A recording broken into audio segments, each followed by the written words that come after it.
So actually, I mean, research is really a lot of creativity because you have a you don't even know which problem to solve.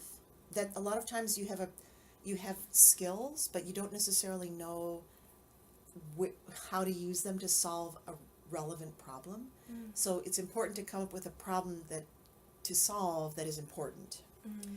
And so it just fell in my lap that there's this problem of, you know, apparently 5 million people get bitten by a snake every year in the whole world, and about 100,000 die in India every year.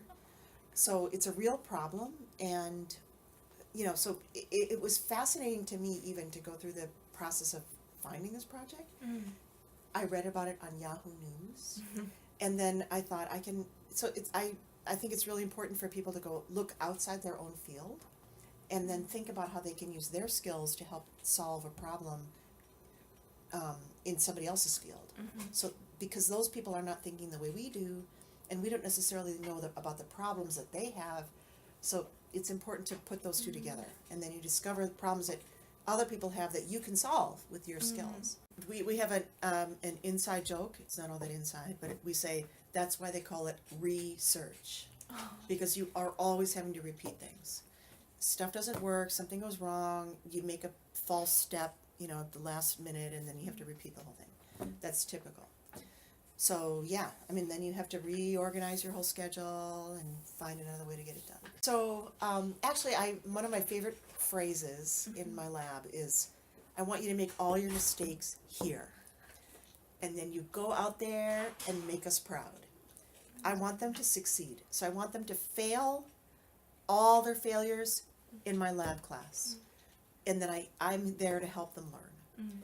And so then they, you know, I explain to them what they did and whatever, and then they learn, and then they go, and sometimes they've told me things like their boss says to them, looks at the way they're analyzing their data or whatever, and they say, "You learned that at State?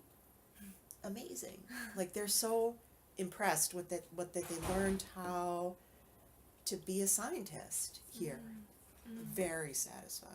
So it's really interesting, but I've had these amazing experiences where I have like visions. I mean, it's totally bizarre, but the first project that I had in graduate school, I was really thinking about this project and trying to solve it, but I had to do my PhD qualifying exam.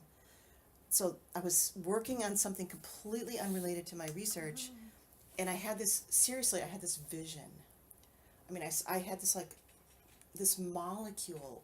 It's amazing how you are concentrating on something else, and then this other thing that has been rolling around in your head, it's still there, and the solution is there, and you see it when you're concentrating on something else.